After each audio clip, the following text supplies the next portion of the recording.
Os brasileiros, todos nós, fomos surpreendidos por urgências médicas envolvendo gente famosa. Primeiro foi o caso do ator Tony Ramos, operado às pressas por causa de um sangramento no crânio. Depois, o Rock, ex-assistente de palco do Silvio Santos, que teve uma ocorrência semelhante, né, Ana?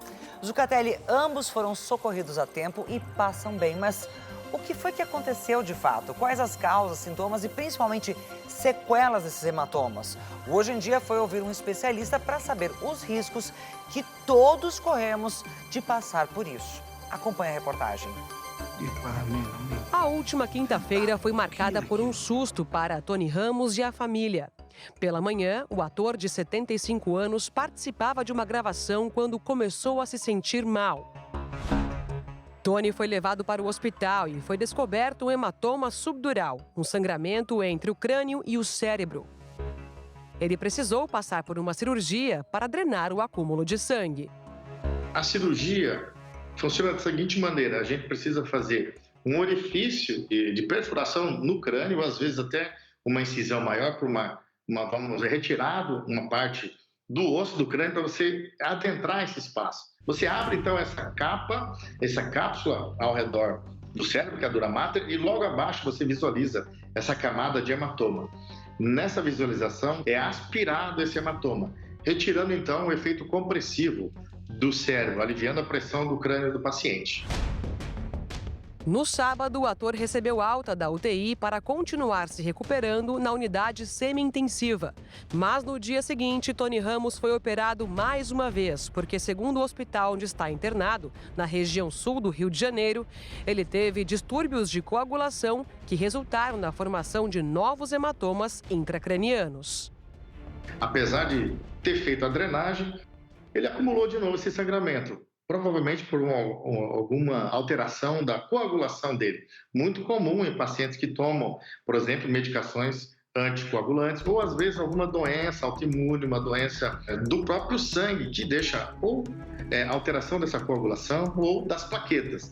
Isso faz com que um sangramento não seja estancado de imediato e ele se perpetue. Mesmo com a drenagem, o ponto de sangramento pode estar escondido e recoletar esse sangue e ressangrar. Os principais sintomas do sangramento cerebral agudo envolvem dor forte de cabeça, náusea e vômitos, desmaios, alterações visuais e na fala, confusão mental e até mesmo convulsão. De acordo com o especialista, os sangramentos podem ter diferentes tipos e afetar outras áreas da cabeça. No último sábado, o ex-assistente de palco de Silvio Santos, Gonçalo Roque, de 87 anos, também foi levado para o hospital. No caso do Roque, o sangramento foi encontrado na parte frontal do crânio. Aconteceu um pequeno sangramento nessa parte frontal aqui do cérebro, ou seja, dentro do tecido cerebral, diferente do que foi do ator Tony Ramos, que era sobre e por cima, ou seja, um é comprimindo, o outro é lá dentro mesmo desse tecido cerebral. O tratamento desses hematomas intraparenquimatosos ou intracerebrais, propriamente dito, que foi o do Rock, depende do volume desse hematoma. Normalmente, com tratamento clínico, observação, controle dos fatores de risco, como a pressão arterial aumentada, você baixar essa pressão, vai fazer com que esse sangramento ele pare, assim como dá algumas medicações, e estabilize. A hemorragia craniana pode ter diversas causas. Uma delas é o aumento súbito da pressão arterial.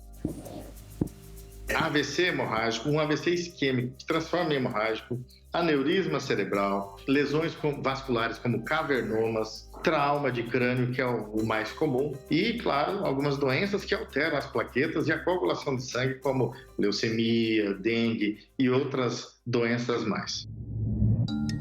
O boletim mais recente divulgado pelo hospital onde Tony Ramos está internado afirma que a tomografia realizada após o segundo procedimento aponta melhora na evolução do quadro clínico e que o ator está estável, lúcido, acordado e respirando sem o auxílio de aparelhos.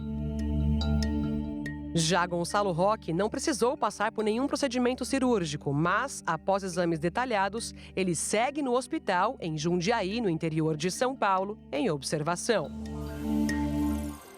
Que bom que tanto Tony Ramos quanto o Rock estão bem e, se Deus quiser, já voltam para casa.